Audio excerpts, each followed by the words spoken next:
This video is sponsored by Manscaped, which wants to take care of not only the beauty but also the health of all men. I'll tell you more about this unique campaign at the end of the video. October 25, 2005 was marked by a tragedy in a Large Hadron Collider. During a routine equipment installation in one of the tunnels, a huge switchgear cabinet weighing over a ton slipped on its support and crushed forklift truck driver Jose Pereira Lages. It was a terrible accident, but considering that the construction of the Large Hadron Collider took 10 years from 1998 to 2008 and employed tens of thousands of workers, just one death is an incredible statistic, especially if we consider the amazing scientific discoveries made with the LHC. But what's bothering me is, what if we're yet to pay the real price of using the world's most powerful particle accelerator? Could it harbor a black hole or some other extreme substance that could destroy the Earth? Or maybe what's at stake here is the very existence of the universe as we know it. As physicists are now seeking funding to build an even more powerful collider, I decided to find out if the Large Hadron Collider could cause the end. Why do some scientists believe the LHC could create a black hole and destroy the Earth? CERN, or the European Organization for Nuclear Research, didn't plan the giant particle accelerator to be anything like an extreme object generator. Scientists had completed the standard model of particle physics, but it needed to be confirmed in practice. In 1968, Stanford linear accelerator experiments clearly showed that the proton consists of three tiny point particles called quarks, just like the neutron. Based on this observation, they were classified as hadrons. But then the researchers hit a wall. A thorough study of quarks themselves required something much more powerful than the 3-kilometer-long Stanford accelerator. So CERN started looking into creating a monstrosity, the Large Hadron Collider, which would cost $9 billion. Its tunnel has 27 kilometers in circumference, which makes it 9 times larger than the Stanford accelerator. Inside it, there are around 10,000 magnets kept in a superconducting state at around 2 degrees above absolute zero, which requires 96 tons of helium-based coolant. All of this is done to accelerate beams of protons to just short of the speed of light and hold them together. At such parameters, they collide with a minimum energy of 7 tera-electron volts, which is 140 times more powerful than the Stanford accelerator. I spent a lot of time searching for an apt comparison to help me understand how much it really is. Technically, 7 tera-electron volts is millions of times less than you spend to bring a cup of coffee up to your lips. But both the hand you're holding it with and the cup itself are made up of atoms with trillions of hadrons, while in the LHC, the same energy is applied to separate beams of protons. If you scaled it up, it would be more similar to a head-on collision of supersonic jets.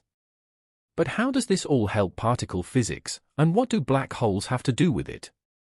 The Large Hadron Collider's main purpose is to break up protons and carefully study their parts in search of anything out of the ordinary. To continue with the supersonic jet analogy, it's as if we tried to figure out how their engines were built and what their fuel was comprised of by looking at the scattered remains after the accident.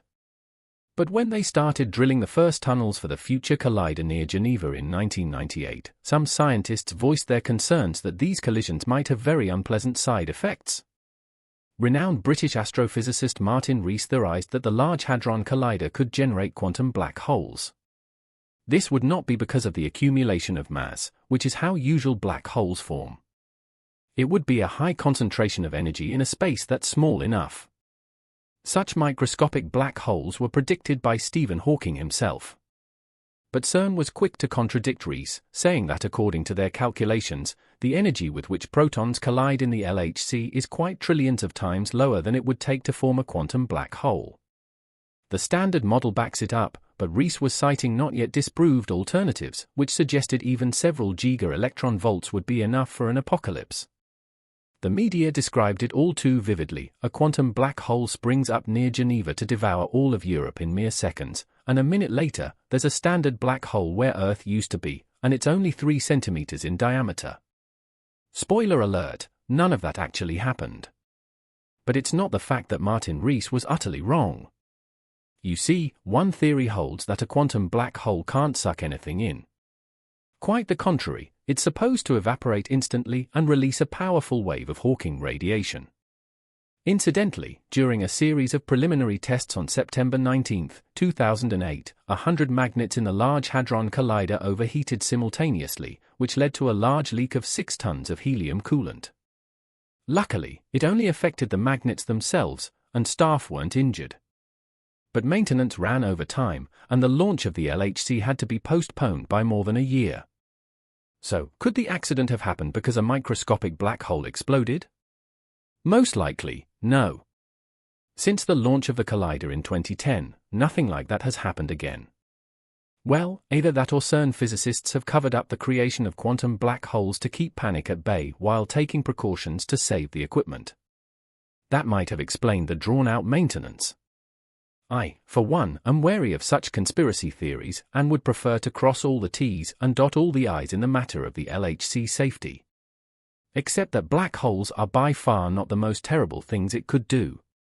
One of the purposes of the Large Hadron Collider experiments is to recreate the conditions of the Big Bang on Earth.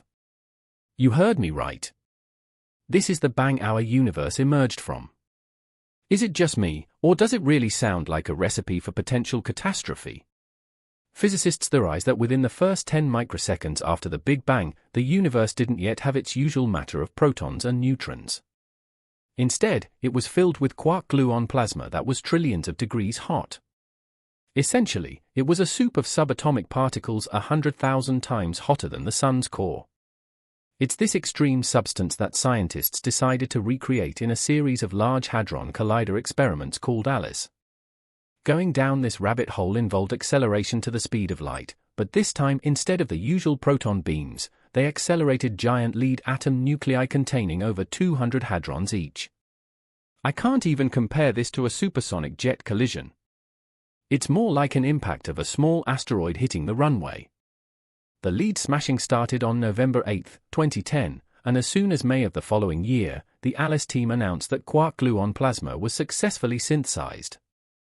The experiment was repeated again and again, and it was played with fire because in the modern universe, quark-gluon plasma can only exist in ultra-dense neutron star cores. If just one drop of quark-gluon plasma from there ended up in a laboratory on Earth, it would lead to an explosion much more powerful than the detonation of all nuclear weapons together. As a matter of fact, the synthesis of quark-gluon plasma in the LHC did cause huge energy bursts. That is, relative to a few atoms, because extreme temperatures and pressures comparable to those in a neutron star core weren't maintained, quark-gluon plasma quickly expanded and cooled, assembling into hadron cascades. So, while it may be the most extravagant way to remelt lead, luckily for us, it's no catalyst for the Big Bang on Earth. Although, besides quark-gluon plasma, the LHC collisions can also bring back another extreme property of the early universe, which is actually capable of shredding us into atoms. I keep reminding you that our universe started with the Big Bang, but what I don't tell you is that the bang itself wasn't the reason why it's so immense. The Big Bang had a sequel known only among cosmologists. According to their theories, in around 10 to the minus 36 seconds after it began expanding. The universe was even smaller than protons and quarks, and if it had continued at the same pace, we would have been highly unlikely to build the Large Hadron Collider because the universe would have still been too dense and hot for any life forms. We were saved by cosmic inflation. For some reason, right after the Big Bang, the subatomic universe swelled up to the size of a coin. This might not sound like much, but in truth, it's the difference between a grapefruit and all the observable universe today. Though inflation broke off in 10 to the minus 32 seconds after the Big Bang, it was enough to give impetus to the young universe and not let it condense under its own gravity back to the size of a point. Only there's the rub. Scientists have no idea what caused this inflation. One theory is that it must have been a special inflation field with a particle called the inflaton. At the moment of the Big Bang, there was so much energy that the field quickly charged that particle, and the universe ballooned as a side effect. Put simply, it was as if the inflaton went down an energy slide and then disintegrated. One theory is that those were the fragments of inflatons from which quark-gluon plasma emerged. But it also means that if we pump it full of energy, we may turn back time and resurrect the inflaton. Anyone who can make that happen in the Large Hadron Collider is a sure winner of the Nobel Prize in Physics, and a sure goner too. You know, with its life back, the inflaton is gonna want to have some fun, just like in the good old days of the dawn of the universe. It'll go down its energy slide again, instantly inflating the surrounding universe. This means that lots of new space will appear underground near Geneva, like the size of the Earth or even the entire solar system. Needless to say, such an inflation bomb will rip our planet to pieces. Today, scientists at CERN claim there's no way their project could bring the inflaton field back to life. The best or worst the LHC could generate is inflation in one of the lower sections of its energy slide, meaning space expansion won't be that extreme. This optimistic guess has only one thing that bothers me to this day: the exact parameters of the inflation field remain unknown. What if it was so powerful that even at the end of its existence, it could, if not destroy the Earth, then at least leave an enormous crater where Europe is now? Consider me superstitious, but I'd rather they had no Nobel Prize but left the Earth intact. Besides, certain physicists have already wanted for discovering another incredible particle with no less dangerous capabilities. The Large Hadron Collider gifted us with the elusive God particle, but could any of its further studies lead to a universe-wide disaster? The particle was first mentioned by British theoretical physicist Peter Higgs in 1964. Back then, scientists were desperate to solve a rather sophisticated riddle: how do some particles acquire mass? It's not about hadrons in our atoms; their mass is generated from the energy of quarks and gluons buzzing inside. But how come mass is also a property of bosons responsible for the weak interaction and radioactive decay of atoms? That was a total mystery. Peter Higgs assumed that when moving, these particles experience the resistance of an unknown field that permeates the entire universe. It's like walking on the bottom of shallow water: the deeper you go, the harder it is to lift your legs with each step. Higgs' bold idea found support among other scientists, who jokingly gave a godly nickname to both the field and the particle. Eventually, the Higgs boson fit into the standard model so well that generating it in an experiment became a point of honor and reputation for all physicists. The Large Hadron Collider became the first ever accelerator which allowed colliding protons with enough force to shape the Higgs field and set off ripples of God particles. On July 4, 2012, two CERN teams simultaneously announced they had found the Higgs boson. It turned out to be amazingly massive, being around 130 times heavier than protons. This means the Higgs field has abnormally high energy even in its steady state without any external charging. It's as if you turn off your Wi-Fi router at home but remain connected to the web. It's impossible, but that's what happens with the Higgs field, except it provides not the Wi-Fi signal but mass to particles everywhere in the universe all at once. It reaches even the emptiest spaces between galaxies, a godly field indeed, albeit with one terrible effect. The existence of the massive Higgs boson means that our universe's vacuum is not true, it's false. In other words, even the darkest and emptiest parts of space are bursting with background energy, and that makes our experiments in the Large Hadron Collider extremely dangerous for the entire universe. Remember the inflaton and its energy slide? Nothing stopped it on its way down, where it changed the look of our universe forever right after the Big Bang. The Higgs field also started from the top of its own slide but was stopped by an obstacle. Physicists believe that the Higgs field encountered a local minimum on its way down, which is something like a trough on a hillside. Since then, its bosons have been stuck in it, unable to get rid of all their energy. This rather fortunate occurrence gave some bosons mass, which in turn made the laws of physics work as they do so that matter and we ourselves could exist. But there is a risk that the Higgs field could get out of this jam. In a roulette game, a ball that has already landed in a cell can bounce if you hit the table hard enough. If somewhere in the universe the Higgs boson experiences a similar energy push, it'll be able to finally slide down to the bottom of the hill, giving away all its energy. That would be enough for the entire Higgs field to follow it down to zero. Scientists refer to this chain reaction as vacuum decay, and it's an apocalyptic spectacle. A wave of true vacuum will spread in all directions at the speed of light, destroying the very fundamentals of our physics. While protons and neutrons won't lose their mass, the interactions between atoms themselves will change so drastically that it won't be possible for matter to exist as it is. Everything in our existence will disintegrate, releasing a tremendous amount of energy and turning all planets, stars, and entire galaxies into no more than handfuls of subatomic particles and radiation. There won't be a single way to stop this vacuum apocalypse. What we could do, though, is set it off right in the Large Hadron Collider. One day, a collision of a proton beam may shake the Higgs field so hard that its boson will slide into a state of zero energy and start a chain reaction throughout the universe.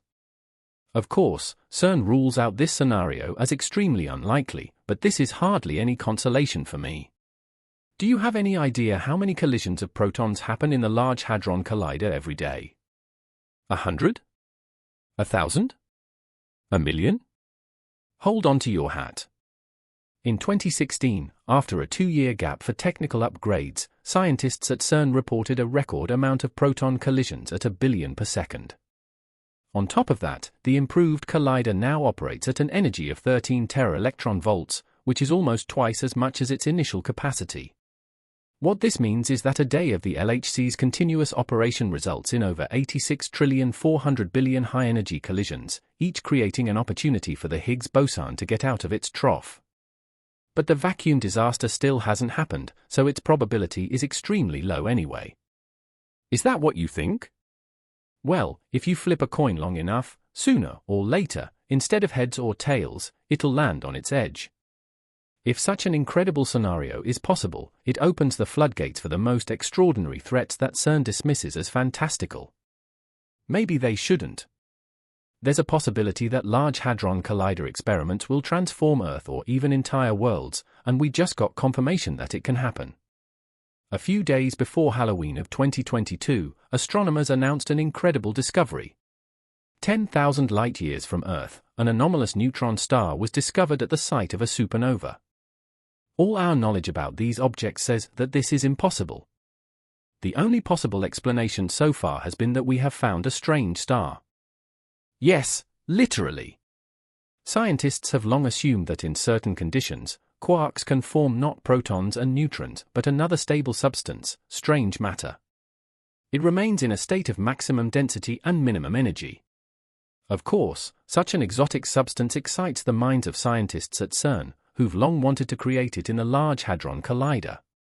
But British physicist May Martin Rees, whom you might remember, is very vocal against attempting it.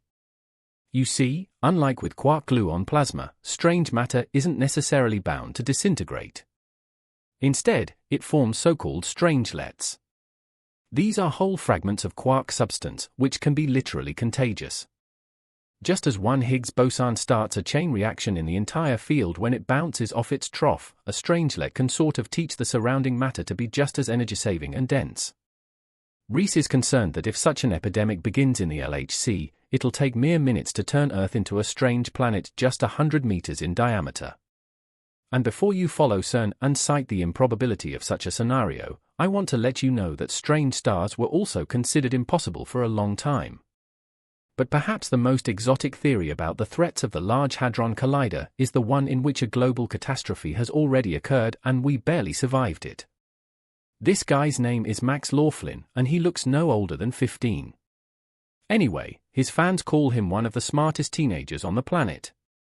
The founder of a high-tech startup, Laughlin also demonstrates deep knowledge of physics. According to his hypothesis, the Large Hadron Collider experiments have already brought about a global cataclysm that affected all of us. Whether it was a vacuum decay or a plasma explosion doesn't make too much of a difference. What matters here is that the survivors of this disaster were transported to a neighboring parallel universe without even noticing it, but only for a time. It's the Large Hadron Collider that Max Laughlin blames for the so-called Mandela effect. When the rights activist and former South African President Nelson Mandela passed away on December 5, 2013, it turned out that thousands of people across the globe thought he was long dead. They were convinced he died in prison in the 80s and never got to be president. It might have been explained by mass hallucination, but today the Mandela effect has spread to a whole bunch of things influencing people around the world. Some claim that the mascot of the Monopoly game has always donned a monocle, even though he never has. Others are certain that in the first Star Wars sequel, Darth Vader says, "I am your father." No such line is in the movie. There are dozens, if not hundreds, of examples of the Mandela effect, and it's likely that you've experienced it too. Moreover, this theory fits in with the so-called many-worlds interpretation of quantum physics, where each scientific experiment creates new universes. So, are Max Laughlin's theories really that far-fetched? What if the Large Hadron Collider did split our universe, randomly throwing us into its parallel reflections? Especially considering that the Mandela effect manifested for the first time a few years after the first protons collided in the LHC. Hold on, what was that guy's name? Max or Mark? Anyway, CERN is not just bent on continuing experiments in the Large Hadron Collider, it's going to build a new one. The Future Circular Collider is a truly grand project. Its circumference of 100 kilometers will allow colliding particles at an energy of 100 tera-electron-volts, 6 times the current figure. All that's left is to find $22 billion, and the Future Circular Collider will have been built by 2050 at the latest.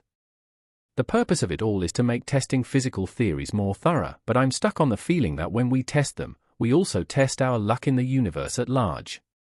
What about you? But there are some essential life spheres where you shouldn't rely on luck. I'm talking about your health. Did you know that every hour of every day, one man on the planet is diagnosed with a severe form of testicular cancer? But the whole excruciating process of treatment can be avoided. That's why Manscaped, in partnership with the Testicular Cancer Society, wants to remind all men to have regular screenings for this cancer type. The simplest check can be carried out on your own with an easy once-monthly routine at home, right at the moment when you use Manscaped products to take care of the appearance of that region below your waist. On the manufacturer's website, you can find detailed step-by-step instructions on what exactly needs to be done, and I highly recommend studying it carefully. And while you're there, you can use my promo code RIDDLE with 3DS to get a 20% discount and free shipping, for example, to order the special limited edition TCS lawnmower 4.0 trimmer. If you want to learn more and join the campaign, visit the organization's website, join the Manscaped movement, and don't forget to take care of your pair.